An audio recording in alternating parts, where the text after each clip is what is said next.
Oke, assalamualaikum warahmatullahi wabarakatuh. Kembali lagi di RYD31 Media. Pada video kali ini saya pengen kasih lihat hasil kualifikasi kedua kelas Moto2 World Championship di Circuit of the Americas ya. Jadi udah selesai dan udah usai. Lintasannya sendiri dalam lintasan kering ya cenderung panas ya kalau kita tonton. Pembalap Indonesia ada yaitu Mario Suryo Aji yang memang udah langsung lolos kualifikasi 2 karena udah kita bahas juga dia tampil bagus ketika di saat sesi praktis. Nah, jadi ini harus diketahui juga buat teman-teman bahwa di kelas Grand Prix itu ataupun di balapan apapun memang ada step by stepnya, mulai dari free practice 1, ada practice, ada free practice kedua, dan ada kualifikasi 1, ada kualifikasi 2 untuk kelas Grand Prix ya, kelas Moto3, Moto2 ataupun MotoGP.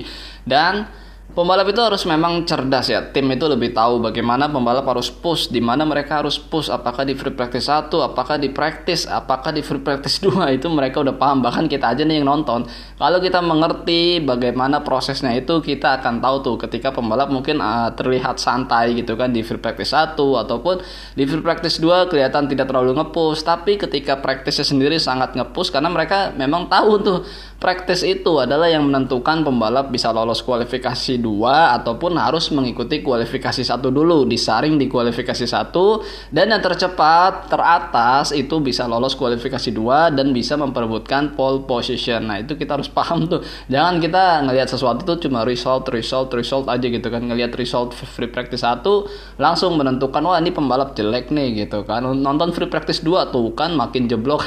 Padahal dia nggak tahu practice itu yang lebih menentukan apakah pembalap lolos kualifikasi 2 ataupun harus capek-capek ikut kualifikasi 1. Itu pentingnya. Makanya pentingnya kita mengetahui apa yang kita tonton. Jangan kita cuma tonton gitu aja. Oke, hasil kualifikasi 2-nya sendiri yang tercepat lagi dan lagi Jack Dixon. Ini menurut saya cukup menarik, dia sangat kuat banget di sirkuit ini. Mulai dari free practice 1 hingga practice dia sangat kuat banget di lintasan basah, dan di lintasan kering pun ternyata dia bisa cukup kencang juga. Pembalap yang bisa kita katakan ya cukup senior di kelas Moto2 ini, bahkan sejak zaman Dimas Eki ikut kelas Moto2 pun dia udah ada di sini kan. Terus juga nomor 2-nya ada Manuel Gonzalez, pembalap asal Spanyol yang juga pernah menjuarai Supersport 300 dan juga mantan pembalap World Supersport. Ini tampil bagus bersama Dinek Intok GP, dan sasisnya kalau kita lihat ini sebenarnya yang lebih mendominasi di posisi teratas adalah sasis dari Kalex, dan Bosco Tsuro ya cuma Jack Dixon sendiri yang pole position kan. Kemudian di posisi ketiga ada Barry Baltus asal Belgia dengan sasis Kalex, dan ini sebenarnya pembalap tadi itu sempat crash di kualifikasi 2 sesi terakhir ya kan kalau kita lihat itu, dan gara-gara dia crash ini banyak pembalap yang lap time-nya di cancel. Nah, itu tuh penting banget kenapa harus nge-push mulai dari menit-menit awal kualifikasi, karena ada aja tuh nanti di sesi-sesi akhir itu pembalap terjatuh dan yellow flag, akhirnya pembalap yang sedang mengitari, sedang nge-push gitu kan, mencari hot lap gitu kan, lap terbaiknya harus di cancel karena memang ada yang crash, dan itu pasti sangat menyedihkan banget kan ketika lapnya harus di cancel gara-gara ada yang crash. Bahkan kalau kita bahas tentang konspirasi tuh bakal ketemu tuh hal-hal demikian. Kenapa tuh yang crash pembalap yang di posisi sekian nih, sekalipun nggak ada tuh pembalap yang pengen nge-crash kan, tapi gara-gara nge-crash akhirnya dia nggak terlalu melorot kan posisinya. Itu konspirasi.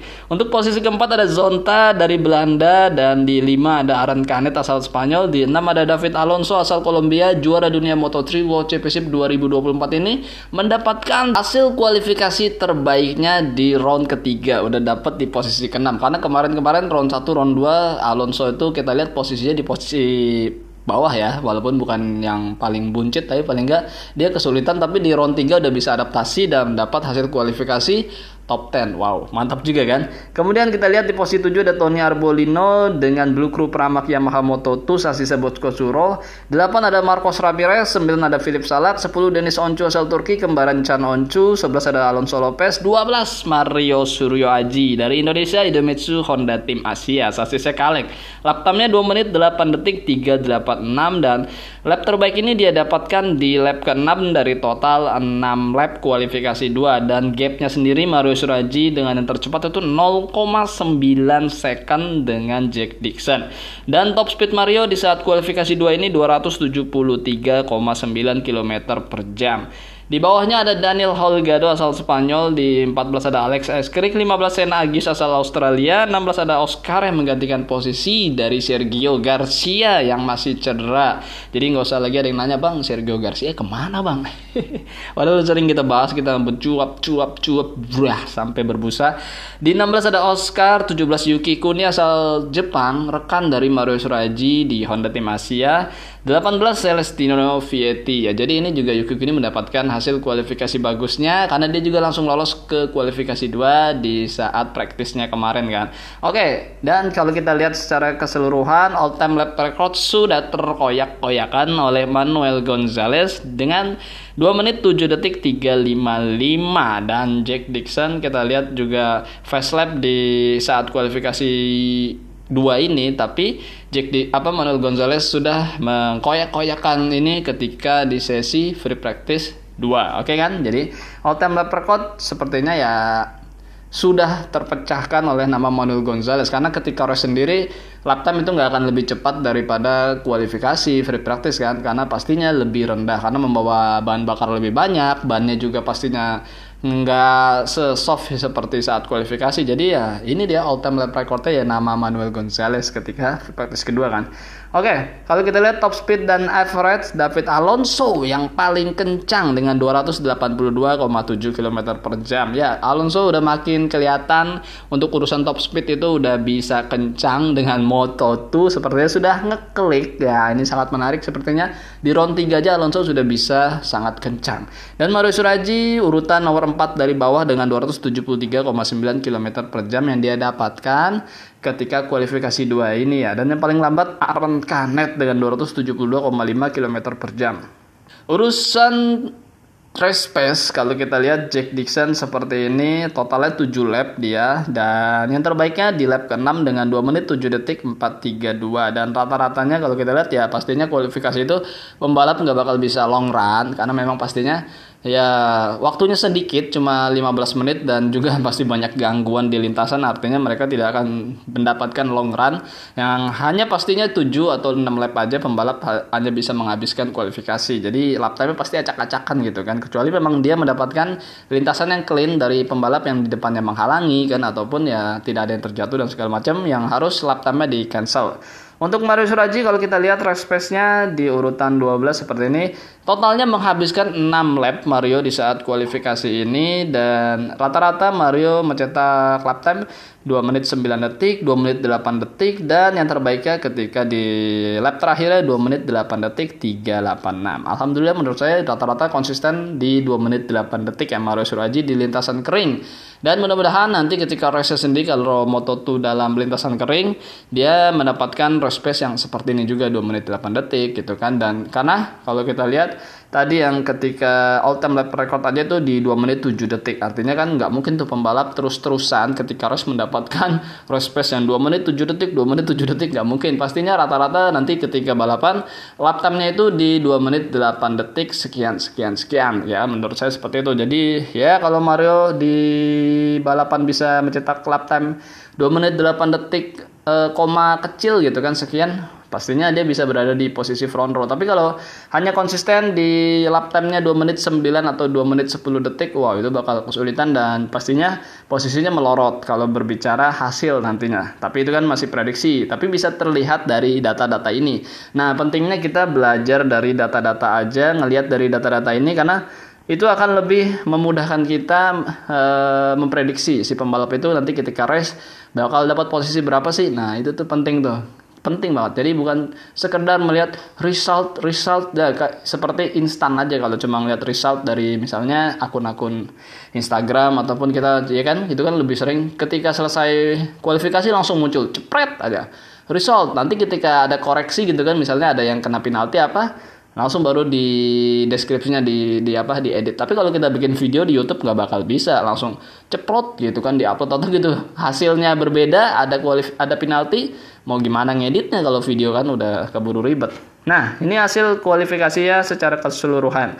Tadi kita udah bahas sampai posisi Celestino Vietti posisi 18, 19 Joe Robert, 20 Albert Arenas, 21 Diogo Moreira asal Brazil, 22 Jorge Navarro, 23 Ivan Ortola, 24 Ayumu Sasaki asal Jepang, 25 Colin Fayer asal Belanda, Izan Guevara yang pernah juara Moto3 pun di posisi 26, Darren Binder yang juga pernah kelas MotoGP di posisi 27 asal Afrika Selatan, 28 Adrian Huertas yang menjuarai Supersport 2024 asal Spanyol. Jadi ya, nama-nama besar, bahkan Akamsi Circuit of the Americas Joe Robert itu pun nggak bisa mendapatkan posisi kualifikasi posisi teratas ataupun top 10. Dia harus di posisi 19. Artinya pembalap dari Asia Tenggara Mario Suryaji yang tidak sering-sering ke Amerika ataupun balapan di sana bisa dapat posisi 12, itu udah sangat-sangat bagus kalau buat saya. Karena ya ini kita perbandingan gitu aja, pembalap Akamsinya aja di Amerika nggak dapat posisi top 10 ataupun harus pole position. Kadang-kadang penonton tuh kan pengennya ketika Mario di Mandalika, wah masa ya kalah sama anak Spanyol, padahal jarang-jarang latihan di Mandalika. Bukan jarang-jarang, ya memang jarang gitu kan. Karena ya ketika ikut GP Grand Prix harus muter-muter ngikutin kalender gitu kan. Ketika pun ada liburan ya nggak balapan di sana karena memang jauh juga ya kan. Terus juga ya pasti harus bayar balapan di sirkuit, latihan di sirkuit tuh harus sewa, nggak bisa ya karena anak Indonesia gratis gitu, nggak ada bre. Untuk urusan event best maximum speed kita lihat ya kualifikasi 2, dan dari keseluruhan itu Alonso Lopez yang dimana dia tercepatnya di saat free practice kedua. Jadi ini top speed ya kan, dari practice 1 atau free practice 1 hingga kualifikasi 2. Dan yang terkencang Alonso Lopez dengan 282,7 km per jam.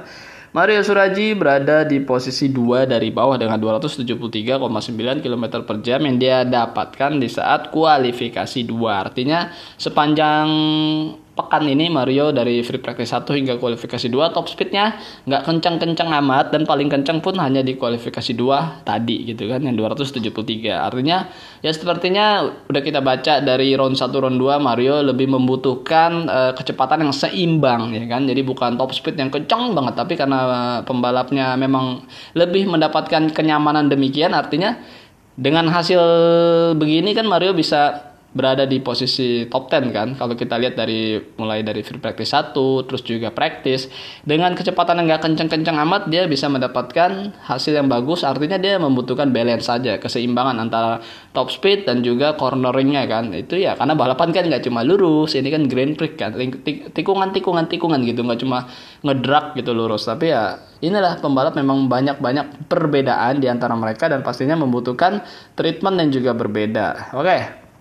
Kecepatan si pembalap di tiap sektor seperti ini, dari sektor 1, sektor 2, sektor 3, sektor 4. Mario Suryaji ketika kualifikasi 2 ini di sektor 1 dia berada di posisi ke-7. Di sektor 2 Mario Suryaji berada di posisi 15, sektor 3 Mario Suryaji berada di posisi ke-13, sektor 4-nya Mario Suryaji berada di posisi 9. Artinya, dari keempat sektor Circuit of the Americas, terbaiknya Mario ketika kualifikasi berada di saat sektor 1 karena di posisi 7. Sedangkan kalau kita lihat yang terkencang di setiap sektor adalah Manuel Gonzalez karena sektor 1, sektor 2, sektor 3 dia paling kencang alias nomor 1. Hanya di sektor 4 dia kesulitan, dia berada di posisi 15 ya sepanjang kualifikasi 2 ini. Artinya nanti ketika race itu Manuel Gonzalez ini nih nama yang harus diperhatikan bagi siapa yang pengen juara, karena kemungkinan dia bakal ngibrit banget sekalipun kualifikasinya tidak di pole position ya, karena kelihatan sektor 1, sektor 2, sektor 3 di posisi 1 menguasai banget, hanya sektor 4 dia lebih lambat. Nah ini nih pentingnya kita mengetahui si pembalap jagoan kita tuh kuatnya di sektor mana sih, dan itu pun yang dibahas oleh kru pedoknya si pembalap itu kan. Ketika pembalap masuk pedok kan dia langsung disamperin sama kru-krunya, dikasih kayak di bawah tab gitu kan, dikasih lihat nih, kamu tuh harus perbaikin sektor ini, kamu nih agak lambat nih, kamu harus kencang di sana. Si pembalap tuh mikir kan, oke, saya lambat di sektor 2, bagaimana saya push lagi gitu, push lagi. Sektor 4 kamu udah bagus, pertahankan gitu kan. Sektor 1 kamu kurang, lebih cepat lagi. Oke, sektor 2 udah bagus, tapi kalau bisa lebih cepat. Nah, ini nih memang segitu kompleksnya balapan Grand Prix. Jadi buat pembalap yang pikirnya cuma nggak kenceng, lambat, aduh, coba deh ngelihatnya dari sisi ini. Makanya saya bikin konten seperti ini agar kita lebih luas lagi melihat bagaimana kerumitan balapan itu, bukan sekedar gaspol gitu kan. Suara motor kenceng artinya motornya kenceng nih gitu kan. Semakin berisik suaranya semakin kenceng. Aduh teman-teman, sehat-sehatlah buat teman-teman semua. Jangan lupa makan dan jangan lupa berdoa. Akhir kata, wassalamualaikum warahmatullahi wabarakatuh. Bye bye. Respect.